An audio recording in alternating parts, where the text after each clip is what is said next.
Praise the lord. ప్రభువైన యేసుక్రీస్తు నామమున మీ అందరికీ శుభాలు వందనాలు తెలియజేస్తున్నాను. దేవుని మహాకృపను బట్టి మరొక రోజును మనము పొందుకున్నాము. ప్రభుకి మహిమ కలుగును గాక. రండి ఒక వచనాన్ని చూసుకుందాం.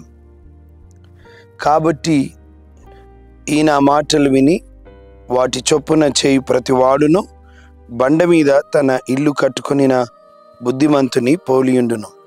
మత్తయి సువార్త 7వ అధ్యాయం 24వ వచనంలో యేసయ్య చెప్పినటువంటి మాటల్ని మనం చూస్తున్నాం. ఇద్దరు గురించి మాట్లాడారు యేసయ్య. ఒకటి బండ మీద కట్టబడిన ఇల్లు, రెండవది ఇసుక మీద కట్టబడినటువంటి ఇల్లు. అయితే ఈ రెండిటికి ఒకే సమస్య వచ్చింది. వానొచ్చింది, వరదొచ్చింది, గాలి విసిరి ఈ రెండు ఇళ్ళ మీద కొట్టింది. అయితే ఇసుక మీద కట్టబడిన ఇల్లు కూలిపోయింది. కానీ బండ మీద కట్టబడిన ఇల్లు అదే సమస్య వచ్చినా అది నిలకడగా ఉండగలిగింది. Praise the lord. కారణం ఏంటిదంటే రెండు ఇండ్లు కట్టబడ్డాయి, సమస్య రెండిటికి వచ్చింది. ఒకటి కూలింది, ఒకటి నిలిచింది. ఎందుకు నిలిచింది? అది బండ మీద కట్టబడింది గనక. యేసయ్య ఏమంటున్నాడు?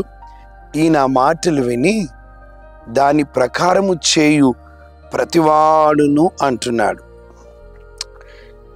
రెండు విషయాలు ఇక్కడ జ్ఞాపకం చేసుకోవాలి. మనం ఈ లోకంలో ఉన్నాం. అందరిలాగే మనకి సమస్యలు వస్తాయి, అందరిలాగే ఇరుకులు వస్తాయి, ఇబ్బందులు వస్తాయి, బాధలు వస్తాయి.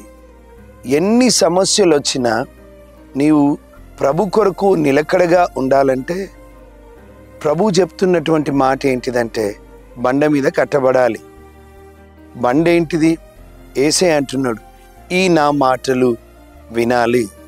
ప్రియులారా, దేవుని ప్రజలముగా మనం దేవుని మాటలని వినాలి, చదవాలి, ధ్యానించాలి. రెండవది అంతటితో సరిపోదు. ఈ నా మాటలు విని దాని ప్రకారము చేయు ప్రతివాడును అంటే దేవుని వాక్యాన్ని వినాలి. రెండవది దాని ప్రకారంగా ప్రవర్తించాలని, పాటించాలని ప్రభు కోరుతా ఉన్నాడు. చాలా సందర్భాల్లో కొత్త కొత్త విషయాలు తెలుసుకోవడానికి ఆశపడతాం, మర్మాలు తెలుసుకోవడానికి ఆశపడతాం. ఎవరైనా కొత్త విషయాలు చెప్తే అబ్బా చాలా బాగా చెప్పాడు కదా అని మనం ఆనందిస్తాం. అయితే వినడం మాత్రం మట్టుకు కాదు సుమ, వినాలి. అంతేకాదు ఆ వాక్యానుసారంగా మనము బ్రతకాలని ప్రభు కోరుతా ఉన్నాడు. ఈ నా మాటలు విని వాటి చొప్పున చేయు ప్రతివాడు అనుంది.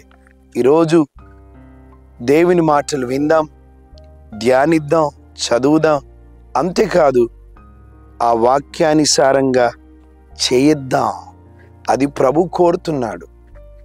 ఎప్పుడైతే దేవుని వాక్యమును విని దాని ప్రకారము మనం చేస్తామో సమస్యలు వస్తాయి, ఇరుకులు వస్తాయి, ఇబ్బందులు వస్తాయి. కానీ నువ్వు కూలిపోవు, నీవు పడిపోవు, పతనము కాజాలు. ప్రియమైన సహోదరి సోదరుడా, ఈరోజు ఇసుక మీద కట్టబడుతున్న క్రైస్తవుడిగా ఉందా నీ జీవితం? లేదా బండ మీద కట్టబడినటువంటి ఇంటి వల్లే ఉందా నీ జీవితం? ప్రభు అయితే కోరుతున్నాడు నువ్వు నిలకడగా ఉండాలని, కూలిపోకుండా ఉండాలని.